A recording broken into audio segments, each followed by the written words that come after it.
Okay, well, good afternoon. I want to thank everybody again for coming out this afternoon and stopping by. So hopefully this will be a pretty interesting presentation. If it's not, I'm sorry. So I know I offered extra credit to most of my students for labs, so that's why the room is full. So. All right, so just an outline of what I'll be talking about this afternoon.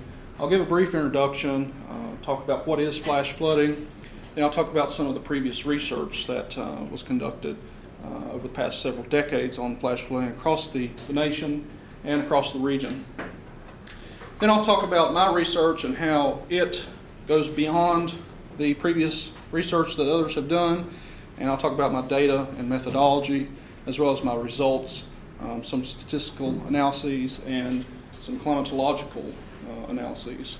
And I'll end with a brief summary and some question and answer session. So what defines a flash flood? There are several definitions.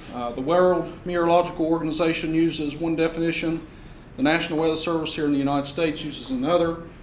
The NWS one is much more detailed and much more complex, but they define a flash flood as within 6 hours or often within a single hour of an event such as an intense rainfall, a dam break, or an ice jam formation. One of the following occurs. And the three first one here are the ones to concentrate on, because those are what usually happens is a river or a stream will actually flow out of its banks, threaten life and property. You'll get a person that gets swept away, or a vehicle that gets swept downstream due to flood waters, or just a general county or state road will actually get inundated. The residents of the southern Appalachians are a little bit greater risk of flash floods due to several factors. One is the steep, complex terrain of the region, and that combined with the rapid accumulation of precipitation in these small stream basins leads to quick hydrologic response. Well, people are in competition with these small streams in these hollows and mountain valleys. Their lives are in danger whenever any type of heavy precipitation event unfolds, because they live so close to these streams that can overflood or overfill and then flood. There's also the threat for mountaintop removal, and that's a process of strip mining where the overburden is actually pushed down into these smaller streams. It backs up the rivers and backs up to the streams, and then that causes a problem if there's a dam break or a levee failure for flash flooding downstream. So I want to show a quick video here of a flash flood that recently occurred. This was just a couple weeks ago. This was in Logan County, West Virginia, and it happened around 9 o'clock in the morning. So a little bit unusual early in the morning, but I'll get on to that here in a minute.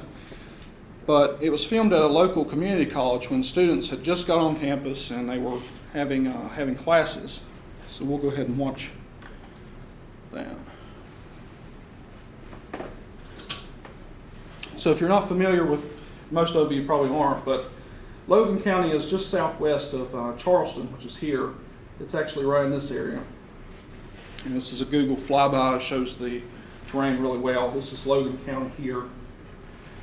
And it'll zoom in here and it'll show the actual community college, which is right here. And the stream actually flows underground through some culverts right between the buildings. And it's all of this runoff that causes the flash flood from this drainage basin. And you notice there's a lot of homes, and this is common across the southern Appalachians. People live really close to the streams in these hollows, and then when you get a heavy precipitation event, then you get flash flooding. So this is what happened that particular day in that particular basin.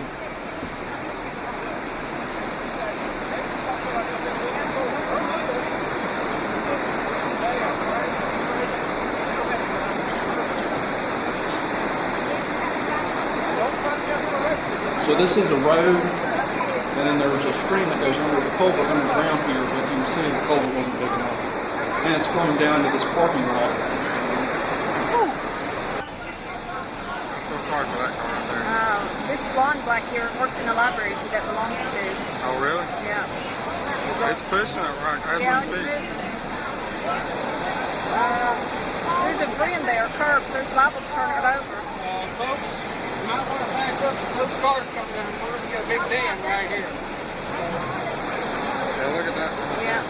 So water has a great force behind it, Yeah. especially since, you know, a cubic foot of water weighs about 62 pounds or so, and 62.4. It's pretty powerful.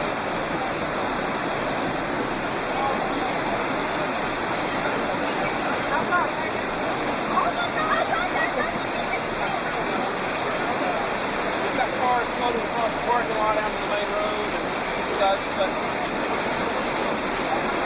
All right, thank you.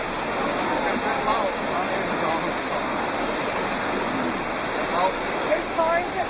That's a Charlotte semi.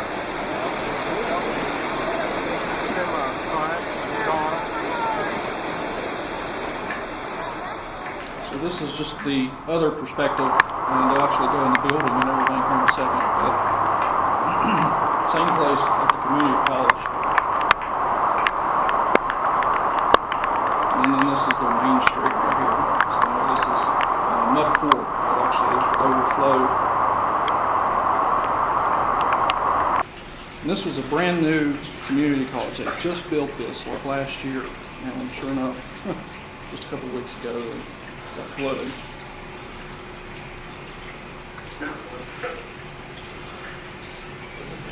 Now it's on. No, this happens a lot. You're but okay. The one woman that was interviewed says she doesn't remember it being this bad in like 20 years. What about the electrical lab being flooded down here? I'd unplug everything. That's already taken care of. I have no idea. Oh, you don't know? No.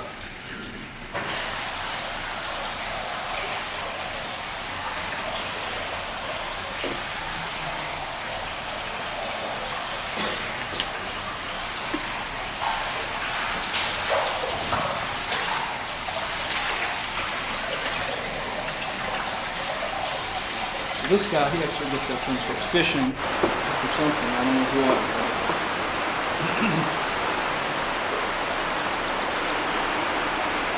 Just another perspective and thought of a really mountainous area.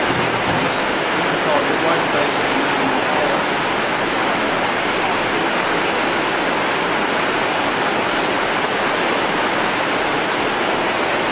So people couldn't go anywhere. They were stuck where they were for several hours. You couldn't do anything. Don't ask me what he's trying to catch, but.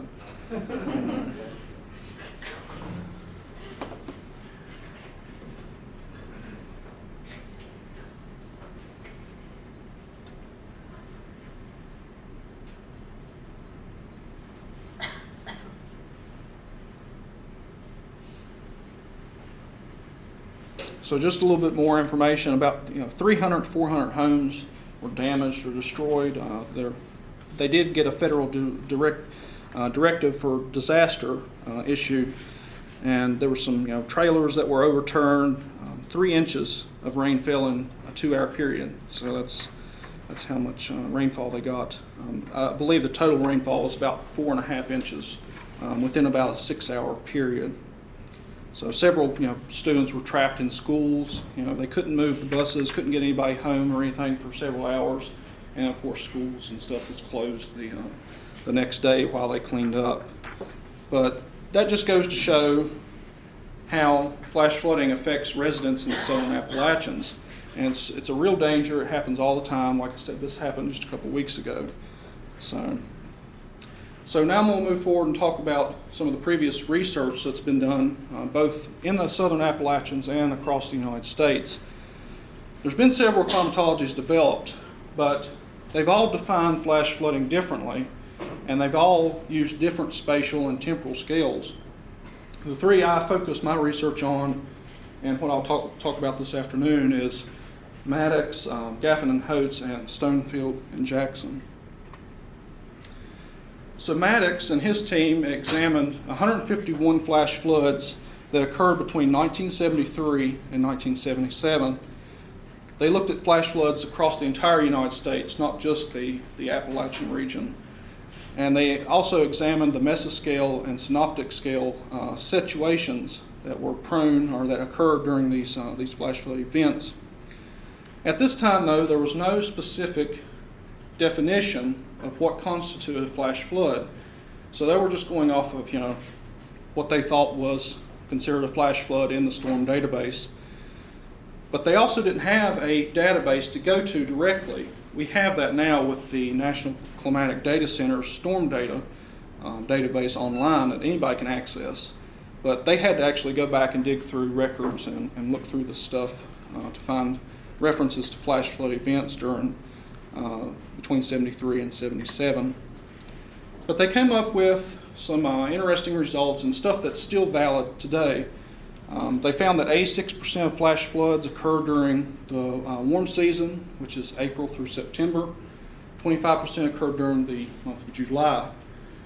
They also found that a large percentage of flash floods occur between 0600 and 1800 local time. And then these are a few of the things that we still look for in forecasting and analyzing flash flood events today. And this is stuff that they discovered, that heavy rains were usually brought about by convective storm systems. You also have to have high dew point temperatures at the surface, as well as abundant moisture throughout the atmosphere. And usually these convective storms would keep training over the entire region over and over. So a storm would develop, move on, and then another storm would develop right behind it and add to the total precipitation. So that was their research. Gaffin and Holtz in 2000, they examined over a 39-year period flash flooding between 1960 and 1998. But their climatology, even though it was more climatology in the sense that it was more than 30 years of data, it was only limited to the Morristown, Tennessee county warning area. So that's in the eastern part of the state of Tennessee. But they did utilize information from storm data, and they also looked at synoptic patterns associated with these events. They did exempt the research from urban flooding, which is defined differently than flash flooding, but they're very closely related. They also divided multi-county events of flash flooding into single events per county, which we kept in my research. I kept that same basis. Some of the research that they found that a large percentage of flash floods occur across counties with higher population densities. So as we expect, population increases, urban areas increase, then there's more flash flooding. But they found that this was a result of urban development along these smaller stream basins in their county warning area.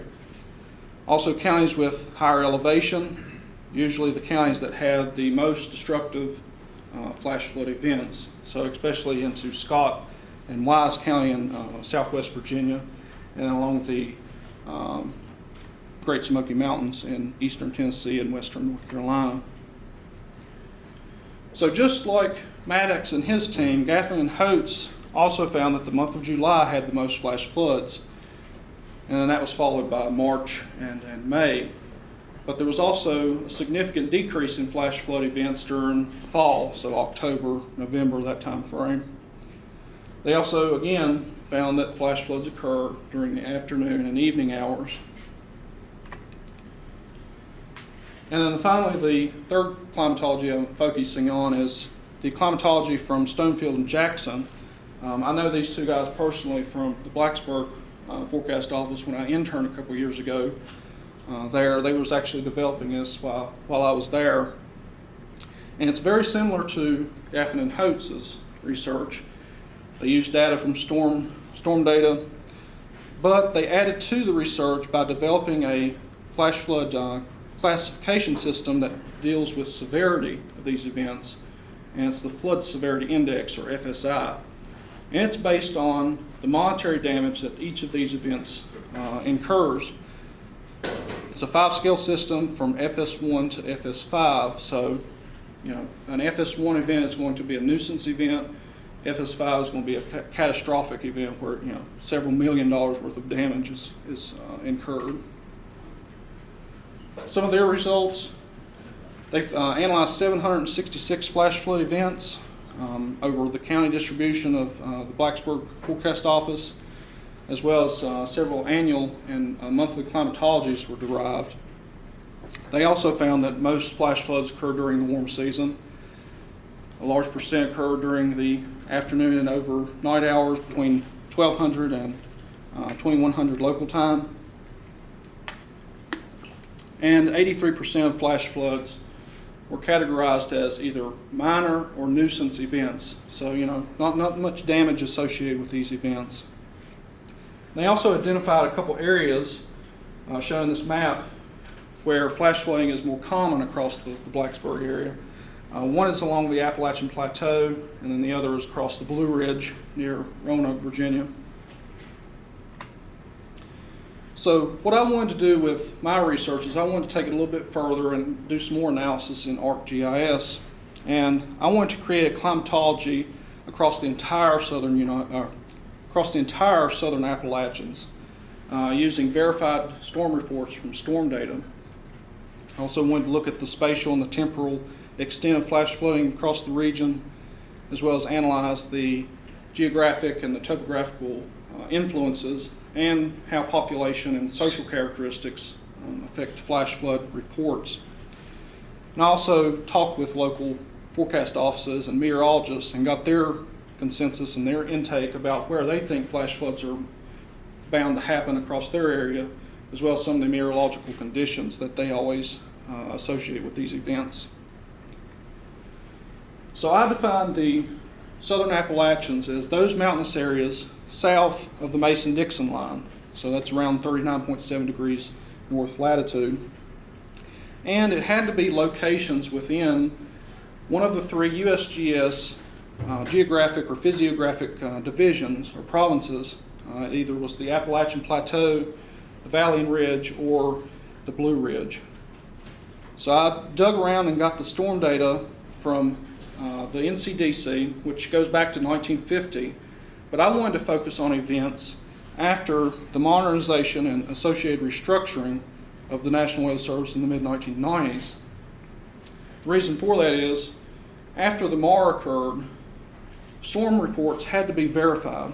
So meteorologists and warning coordination meteorologists at the weather offices had to get on the phone, call up people in the affected areas and ask them if this actually occurred. So they knew if the event occurred and they could get accurate data.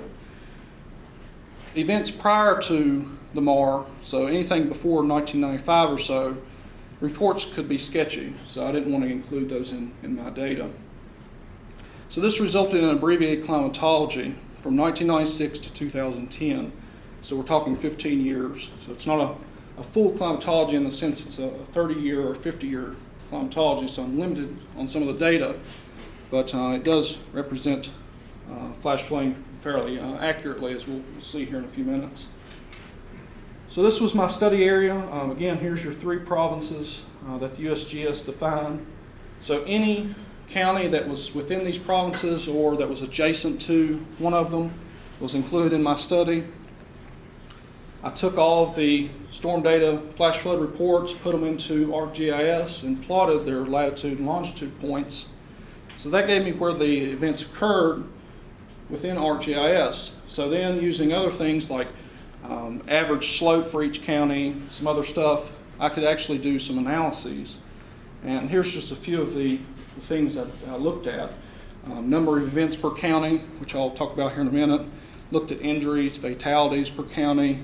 Also looked at some statistical stuff in ArcGIS, such as hotspot analysis, cluster and outlier analysis, and point density. So these are the flash flood events per county between 1996 and 2010.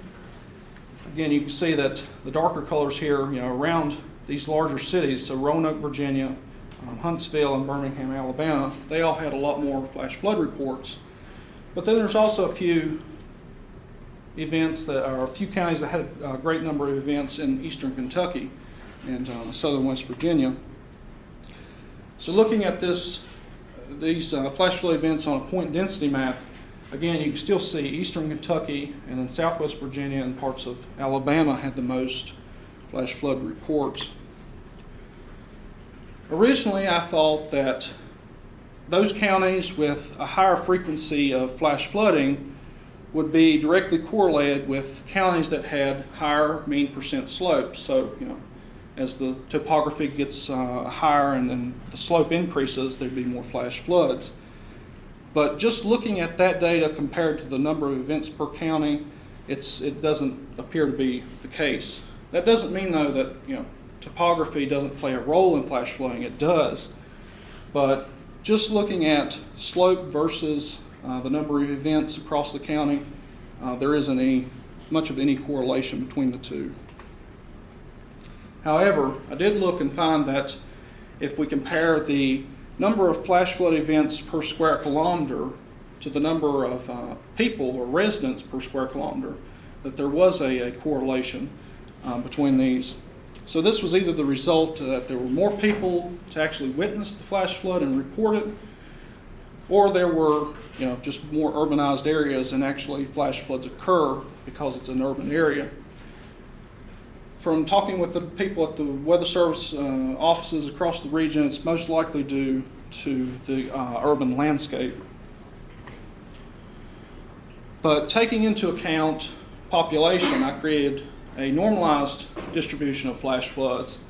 And with this, the results change a little bit. The Virginia highlands have the most flash flood reports, and also areas across eastern Kentucky and then down to Alabama. Looking at some statistical analyses in ARC, this is a hotspot analysis. It too shows that there's more flash flood events or more flash flood reports across the highlands, the Virginia highlands, and also eastern Kentucky. But then there's fewer reports across eastern Tennessee and northern Georgia. Some other climatological results. This is the frequency of events per year. So 2003 had the most flash floods. That's followed by 1996. And there was a noticeable variation between the years that had drought versus the years that didn't have any drought. So this was, drought years was 1999, and then also in 2007, and then 2003 was a non-drought year when we had the most flash flood reports. Number of events per month.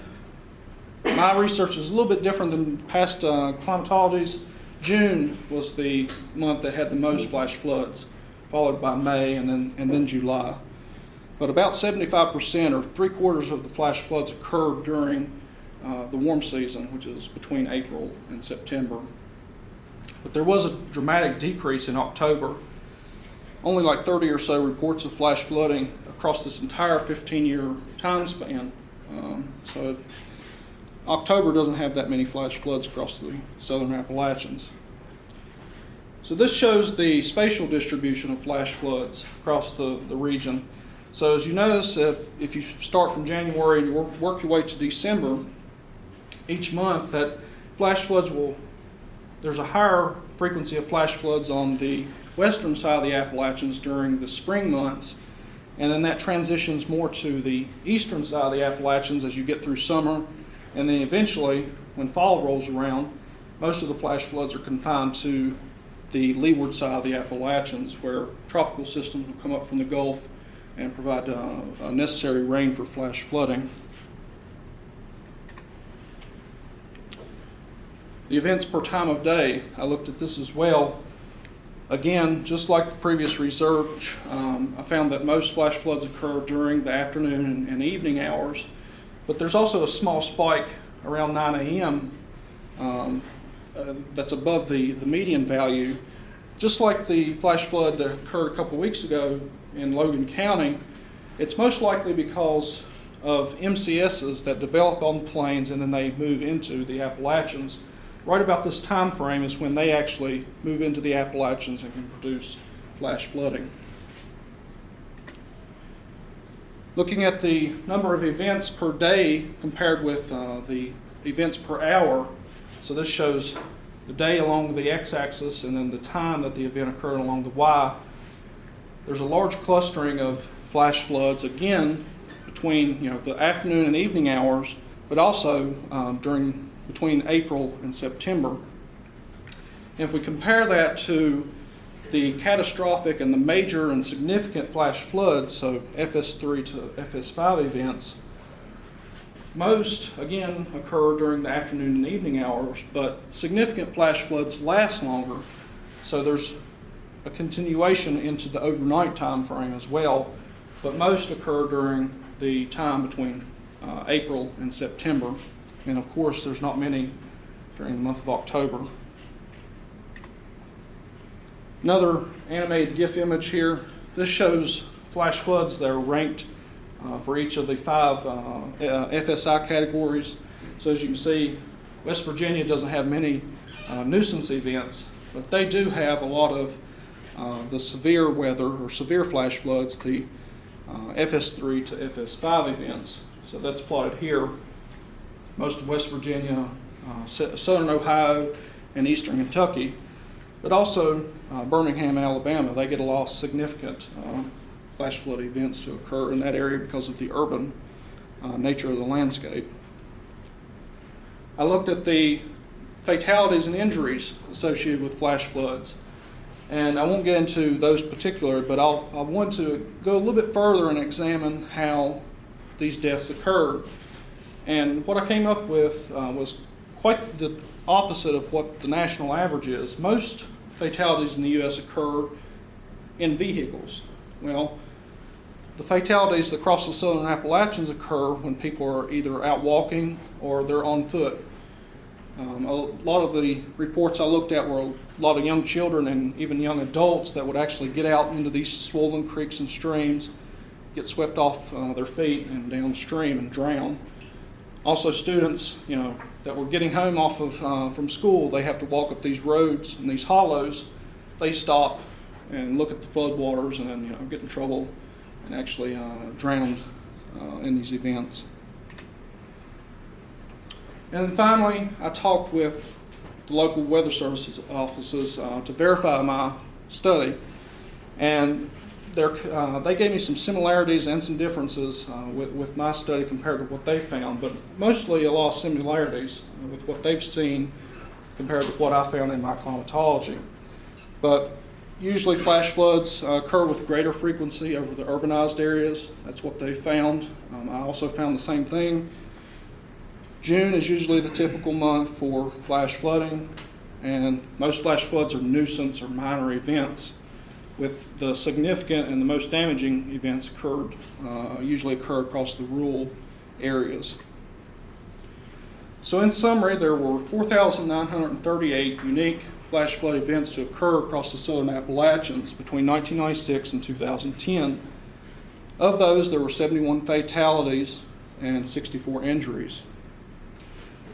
As expected, there was a greater number of flash flood events during the afternoon and evening hours and during the warm season months. So that's just in line with what the previous research has found. There was a correlation between the number of events per square kilometer and the population per square kilometer. And we found the probability of a flash flood occurring within a 25 square mile radius or 25 square mile area is around 36% each year in the southern Appalachians. So future work should include looking and expanding this research to include the eastern U.S. and also analyzing some of the atmospheric conditions and meteorological conditions that are associated with flash floods. So I would like to thank my committee, Dr. Call, my advisor, and then my 2 committee members, Dr. Coleman, Dr. Zimmerman, as well as Stuart Henson out of the NCDC in Asheville. He provided me with this data and some insight into some stuff, as well as the weather forecast offices across the region, and then also the faculty here in the department. They've been very supportive over the past couple years. I've enjoyed it quite a lot, so I appreciate everything. And of course, colleagues and grad students, they're a great bunch to be around and a lot of fun times, so appreciate their help and support as well.